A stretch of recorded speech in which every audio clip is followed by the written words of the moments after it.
Mesdames et messieurs de la presse, bonjour, bonsoir.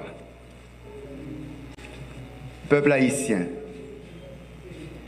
mes chers compatriotes, il y a environ 6 mois, le Conseil présidentiel de transition a prêté serment dans un contexte de confusion, de stagnation et de vide institutionnel qui faisait planer le doute sur le futur de ce pays que nous chérissons tous. C'était dans un climat de violence et d'effondrement presque total des institutions étatiques que nous avons prêté serment le 25 avril 2024. Aujourd'hui, 25 octobre, cela fait exactement 6 mois, comme le demande le décret du 23 mai 2024 et selon le vœu de l'accord politique du 3 avril 2024 pour une transition pacifique et ordonnée. Me voici devant vous, entouré de mes collègues du Conseil présidentiel de transition, pour faire l'exposé général de la situation du pays en rapport avec les grands chantiers de la transition depuis que nous avons été installés dans les plus hautes fonctions de l'État. C'est une opportunité de nous acquitter d'un grand devoir, celui de la reddition de comptes envers la nation. Nous sommes pleinement conscients que le choix qui a été fait de nous, par suite d'un large consensus entre les forces politiques, sociales et économiques du pays, nous a investi de la grande responsabilité de faire aboutir le rêve de tout un peuple qui attend impatiemment le moment de recommencer à vivre dans un pays sécurisé, souverain, respecté à l'extérieur et en paix avec ses voisins. La mise en place de cette présidence collégiale, on doit se le rappeler, avait laissé plus d'un sceptique, ce qui est parfaitement compréhensible puisqu'il s'agit d'une expérience vraiment nouvelle dans l'histoire politique récente du pays. Heureusement, les 9 conseillers présidents ont su prendre la mesure du défi. Ils ont pu surmonter leurs différences, leurs divergences et les intérêts partisans pour prioriser la sauvegarde de la barque nationale et le bien-être de la population. Nous nous sommes mis au travail rapidement, avec pour cadre de référence les lois de la République et les 5 grands chantiers retenus pour la période de transition. Nous avons rencontré des obstacles, mais nous avons aussi franchi des étapes avec une volonté politique affirmée de jeter les bases sûres pour un retour à l'ordonnancement démocratique et constitutionnel. Nous avons pu agir, bien entendu avec des résultats différents, sur les 5 grands chantiers de la transition. En présentant ce bilan, nous sommes loin de nous donner un satisfait puisque le fossé entre la réalité et les espérances légitimes de la population est loin d'être comblé. Ce qui ne doit pas nous empêcher de saluer les efforts et les manifestations de bonne volonté qui ont surgi de part et d'autre pour accompagner le travail du Conseil présidentiel de transition. Tout ceci montre que malgré cette situation délétère, Haïti dispose encore, à travers ses dignes fils et filles, de ressources patriotiques importantes pour commencer à faire inverser cette tendance de descente aux enfers. Gouvernance. Garant de la bonne marche de toutes les institutions du pays, une fois investi, le Conseil présidentiel de transition a mené des consultations pour la désignation de l'équipe gouvernementale chargée de l'accompagner dans la mise en œuvre de cette fragile et délicate transition. Les 9 conseillers présidents avaient volontairement renoncé à choisir un Premier ministre provenant des familles politiques qui les ont désignés. L'accent a été plutôt mis sur des critères de compétence, d'honnêteté et de capacité à mobiliser toutes les ressources nécessaires pour affronter les défis qui s'imposent pendant cette période de transition. C'est ainsi qu'un groupe hétérogène, représentant différentes sensibilités politiques du pays, se trouve depuis plus de 4 mois à la direction des ministères. Nous ne cesserons jamais de remercier ces honorables citoyennes et citoyens qui ont répondu à l'appel et ont accepté de se mettre au service de la patrie dans un contexte difficile. Nous saluons leur dévouement tout en les encourageant à plus de cohésion, plus d'engagement et de concertation pour répondre aux besoins urgents de la population. Il reste encore beaucoup à faire pour redonner espoir. Nous devons agir bien et agir vite.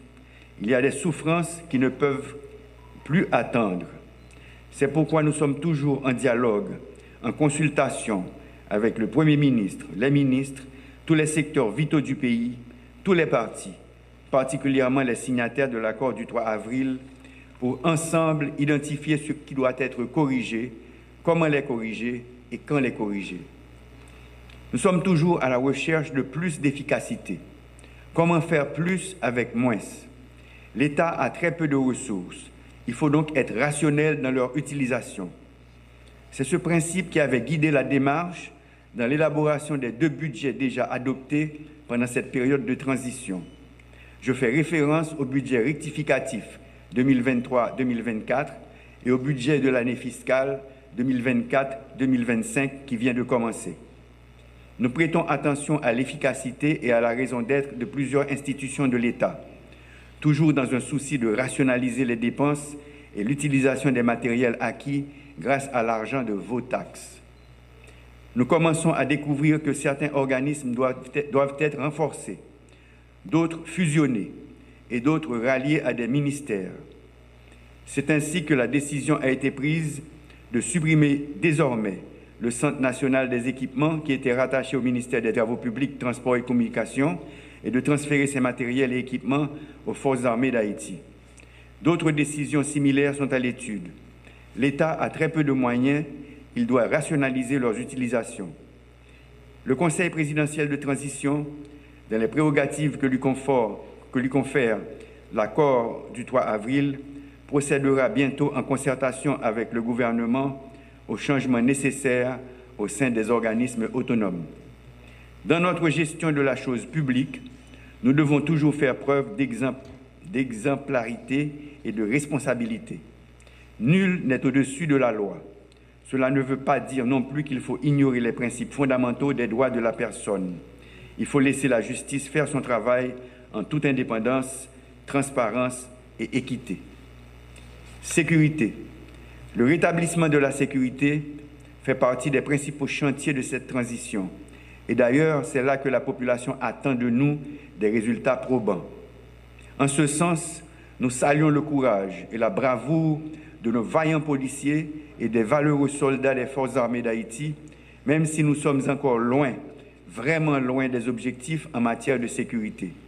Ils ont fait de leur mieux pour traquer ceux qui terrorisent des populations innocentes dans divers points du territoire.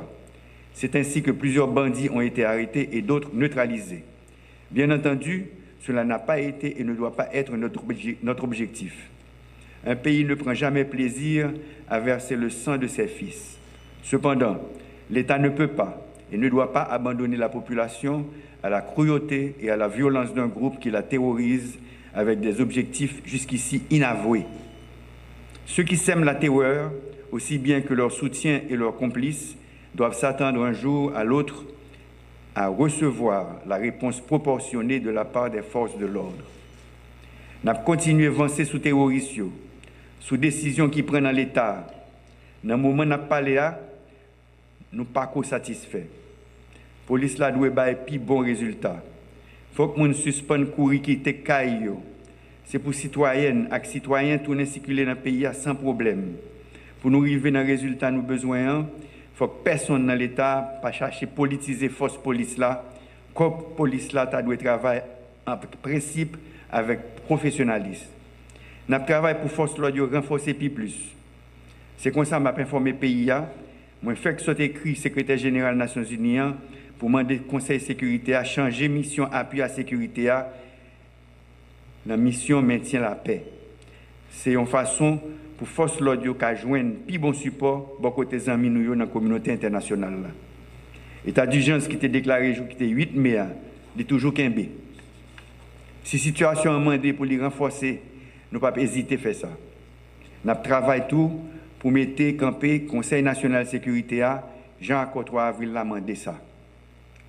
Pour ça qui concerne l'armée d'Haïti, c'est un gros pilier dans le système de sécurité pays. Soldats l'armée, coup de main dans quoi paix sécurité qui je dis c'est plus gros malheur pays. Mais l'armée a besoin pour le grandir toujours. Comme ça, le conseil présidentiel là, est arrivé mettre l'autre général dans tête l'armée. nous avons tout profité de faire un passé dans l'état-major. Corps pour renforcer plus. Objectif là, c'est pendant la période de transition, permettre un total de 2500 jeunes, filles et jeunes garçons, viennent ajouter sur l'effectif de la MESA. Ça m'a demandé pour nous faire des dépenses dans l'infrastructure, tant que caserne, tant que centre de formation. Pendant le jour, le Conseil présidentiel travaille sur toute nécessité qui vient là. Mais tout, il faut que les gens qui sont dans la MEA connaissent, ils ne peuvent pas tourner faire erreur de temps en temps. La MEA, c'est une institution qui est là pour défense territoire. C'est une grosse honte pour tout corps, une grosse déception pour le pays qui a espoir dans le ça. Les politiciens veulent faire tourner une âme pour satisfaire l'ambition par eux. Justice. Compatriotes, pendant le mois qui sont passés là, le Conseil présidentiel travaille en pile sur le dossier pouvoir judiciaire. Le pays nous rêve à pas faire sans une justice jam. Si nous voulons qu'il y ait violence, il faut que la justice la renforce. Il faut que le tribunal fonctionne. Il faut que le juge fasse travail avec conscience. Sans passe pour qui. Le Conseil présidentiel, là, depuis l'installé, il prend une décision pour que la justice l'arrêter indépendant. Pendant le mois qui sont passés là, pas de juge ni officier judiciaire qui a dit qu'il recevoir pression et menace de côté pouvoir. Nous voulons pour ça continuer, nous avons en pile pour ça. Avec recommandation Conseil pouvoir judiciaire, Conseil présidentiel là pour la commission pour 84 magistrats pour divers tribunaux dans le pays. Gagner, c'est mandat qui renouvelé. L'autre, c'est promotion qui joignent. Faut que moi dis nous, ça fait après vérification, après vetting, tous ces juges qui étaient dans le passé sans problème étape certification. Nous félicitons pendant que nous demandé aucun dignité caractère, continuer le travail sans faire passe pour qui. Justice là doit être indépendant, mais tout, il faut que tout citoyen qui a besoin de justice là, ait une justice sans casser tête. Ça aurait l'accès à la justice là, c'est un droit grandette majeur tout le monde gagne. Il n'est pas possible pour moun passer en pile l'année en prison sans lui pas une chance de passer devant un juge. Il n'est pas possible pour un moun obligé de quitter zone la Kaili, dépenser en pile l'argent juste pour arriver côté un juge. C'est pour ça que le Conseil présidentiel de transition a pris une grosse décision d'ouvrir 5 nouveaux tribunaux dans l'arrondissement qui n'a pas de gagner. Je cite le tribunal première instance dans Limbé, tribunal première instance dans Ville-Wanamet, tribunal première instance dans Jean Rabel, tribunal première instance dans Beladé. Citoyens sous île la Gonave, pas besoin de Jean Bélamé pour venir régler les affaires de justice. Ville en Sagalais, il y a un tribunal première instance Palitou. Je pas annoncé nous. Jean ça prévoit dans l'accord 3 avril là, Conseil présidentiel là a temps mis sous pied commission qui pour organiser réforme système pénal pays. Haïti c'est côté système pénal là a fonctionné avec loi qui plus ancien. Monde là évolué. Société a évolué. Faut que justice là évolue tout. Nous remercions les citoyens qui acceptent de participer dans la commission qui a une responsabilité pour faire l'état de recommandation pour justice là améliorer. Nous avons choisi, c'est les gens qui ont un pile compétences. Ils ont un temps à travailler sur un pile projet de décret. Avant longtemps, le conseil municipal pour pencher sur le projet de décret. Ça fait presque un mois depuis nous prenons arrêté pour mettre campé commission vérité, justice et réparation. C'est cette monde qui fait réputation dans la défense de droits monde. Ils ont une responsabilité pour aider à faire lumière sur un pile massacre, assassinat, kidnapping, avec l'autre acte malhonnête et criminel, moun sans foi ni loi, yo fait. Faut que lumière faite pour justice kabaye. C'est un élément important pour la paix et la réconciliation qu'a fait de tous côtés dans le pays. Élection. Transition doit réussir. Vle pas vle, il faut que 7 février 2026, Jean ça prévoit dans l'accord politique 3 avril là, avec Jean décret 23 mai 2024 là mandel. Il y a un président qui sorti, mais il y a une présidente qui sorti dans l'élection doit prendre place dans tête pays. Pouvoir législatif là doit recommencer à fonctionner. Commune nous, section communale yo, c'est moun qui sorti dans l'élection qui prend tête yo. Ça mandé pour disposition prend pour élection réalisée pendant l'année 2025 là. Comme ça, semaine qui s'est passée nous avons installé membre conseil électoral provisoire. Kep l'arrivée campé. C'est un gros bagage. Nous travaillons pour les fins compléter, mais ça n'a pas qu'à empêcher 7 personnes qui ont commencé le travail. Pas de perdre du temps. Ils doivent commencer le travail pressé pour mettre les machines électorales à camper. Le gouvernement travaille pour qu'il arrive à jouer un moyen pour lui fonctionner. Nous avons souhaité que dans un temps qui pas en pile, qu'il ait le conseil ministériel un projet de décret électoral. Dans le conseil présidentiel de transition, nous travaillons tout pour lancer la conférence nationale là, pendant le comité pilotage là, avancer avec la réforme de la Constitution. Transparence.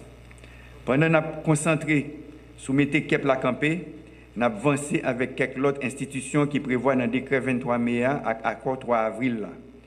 Ça va prendre un pile de temps pour mettre campé organes qui pour contrôler l'action du gouvernement, que relais au CAG. Nous avons des démarches pour choisir les gens qui pour entrer dans l'institution qui a une importance dans le GFO n'a fait pour l'État central là travaille chaque jour plus dans la transparence. Causer transparence là, c'est une priorité pour le Conseil présidentiel de transition. Il y a une institution qui a une grosse responsabilité pour contrôler comment l'argent de l'État a dépensé, c'est la Cour des comptes. Mandat, même la Cour des comptes, est arrivé dans le bout depuis avant le Conseil présidentiel là est installé, pendant que pas de moyens pour nommer l'autre membre. Quitter poste ça vide, capable de coûter pays en pile. Comme ça, une première décision que le Conseil présidentiel là prend, c'est permettre de prolonger le mandat même ça en attendant l'institution qui vient pour faire ça, mettez sous pied. C'est comme ça tout, nous avons pris une décision pour prolonger le mandat de la commission qui pour contrôler comment l'État a acheté ça qui est les marchés publics dans le département nord et dans le département sud du pays. Nous avons profité de demander toute institution qui pour combattre la corruption, pour faire public là ouais clair dans la façon l'État a pris décision, dans la façon l'argent l'État a dépensé. Nous avons dit fait travailler avec conscience, dans le respect de la loi, il y a un pays en pile service. Diplomatie. Dans le jour ça c'est avec quel serré chaque jour nous regardé comment l'autre pays a voyé ce avec frère nous tourner. Gen yo c'est dans avion. Gen c'est dans bateau. En pile c'est sous frontière. Ça va faire l'honneur nation pour nous. Pendant le jour qui se passe nous évaluer toute institution qui est dans l'État avec la société civile là qui façon pour ceux avec frère nous yo joindre un plus bon accueil les autorités de l'autre pays mènent yo tourner. Qui gens pour haïtien qui a voyé tourner yo qui joindre plus bon encadrement les arriver sous terre ça qui la caille. Pas oublier nous avons un pile compatriotes qui travaillent dans l'autre pays. Souhait travail yo permettre un pile monde vivre, un pile petit monde aller à l'école ici. Yo besoin de protection dans le pays côté yo trouvé yo. Pour ça faut que diplomates nous yo plus bien formés, plus vigilants. Diplomatie nous a besoin d'un bon passé main. N'a travaillé sur un gros plan modernisation diplomatie nous. Mais ça va pas fait ni dans bouillie vidé ni dans tête chaud. Ouverture des classes. Entre l'école l'arrivée faite. Nous tous connaissons dans quelles conditions qui difficiles. N'importe l'école qui peut arriver l'ouvrir. Il y a côté violence et insécurité pas permettre l'école de fonctionner. C'est un gros tête chargée pour le conseil présidentiel. Il y a côté c'est l'école qui recevoir ceux avec frères nous qui courir pour insécurité. C'est là obligé de poser, dormir pour un petit bout de temps. C'est une tristesse, les nous garder famille pile sous pile dans l'école. Ça pas belle même. Problème insécurité doit résoudre pour permettre de retourner à la caillou, dans le quartier, dans la ville. En attendant, nous devons traiter avec dignité et avec respect. Nous demandons au gouvernement de travailler sur un plan pour mettre toute famille, tous ceux qui frères nous, d'un côté, ils ont senti que la vie est meilleure pour eux. Nous saluons les parents et familles qui font gros sacrifices pour permettre aux gens de joindre plein l'instruction. Professeurs et tout le monde qui travaille dans le système, ils ont un gros chapeau pour GFO n'a fait. C'est devoir l'État pour mettre plus l'école, employer plus de professeurs, payer autour. Nous avons un budget pour l'année 2024-2025 là, c'est le ministère de l'Éducation nationale qui joue un plus gros mot. Ça montre nous place éducation pour période de transition. Écoliers, étudiants, universitaires, vous représentez l'avenir. Vous n'êtes pas une réserve de force de travail pour des pays étrangers. mais les artisans d'un futur plus glorieux pour ce pays, votre pays. Mettez-vous au travail, malgré les difficultés du moment, sachant que le monde d'aujourd'hui appartient à ceux qui travaillent. Celui de demain appartiendra à ceux qui se forment aujourd'hui. Chers compatriotes, l'avenir d'Haïti est avant tout entre nos mains. Nous devons le penser et le construire ensemble. J'espère que la conscience citoyenne aidera les uns et les autres à réaliser que nous avons perdu déjà trop d'opportunités et nous avons trop d'échéances à rattraper. Les prochains mois seront déterminants pour la réussite de la transition et pour avancer vers ce futur que nous, Haïtiennes et Haïtiens, caressons depuis trop longtemps. Cela va demander plus d'efforts, plus d'abnégation pour consolider nos institutions. La force d'une nation vient de la capacité de ses dirigeants et de ses élites à identifier l'intérêt commun pour dessiner l'avenir pour période de transition. Écoliers, étudiants, universitaires, vous représentez l'avenir. Vous n'êtes pas une réserve de force de travail pour des pays étrangers, mais les artisans d'un futur plus glorieux pour ce pays, votre pays. Mettez-vous au travail, malgré les difficultés du moment, sachant que le monde d'aujourd'hui appartient à ceux qui travaillent. Celui de demain appartiendra à ceux qui se forment aujourd'hui. Chers compatriotes, l'avenir d'Haïti est avant tout entre nos mains. Nous devons le penser et le construire ensemble. J'espère que la conscience citoyenne aidera les uns et les autres à réaliser que nous avons perdu déjà trop d'opportunités et nous avons trop d'échéances à rattraper. Les prochains mois seront déterminants pour la réussite de la transition et pour avancer vers ce futur que nous, Haïtiennes et Haïtiens, caressons depuis trop longtemps. Cela va demander plus d'efforts, plus d'abnégation pour consolider nos institutions. La force d'une nation vient de la capacité de ses dirigeants et de ses élites à identifier l'intérêt commun pour dessiner l'avenir avec harmonie. C'est pourquoi nous devons tous nous dépasser, transcender à tout moment nos divergences et évaluer ce que nous pouvons faire ensemble pour réussir. Nous n'avons pas le droit à la tergiversation, nous n'avons pas le temps pour les égos, ni pour les querelles de chapelle. Si la transition échoue, il n'y aura ni vainqueur ni vaincu. Je vous remercie de votre attention. Vive Haïti! Merci.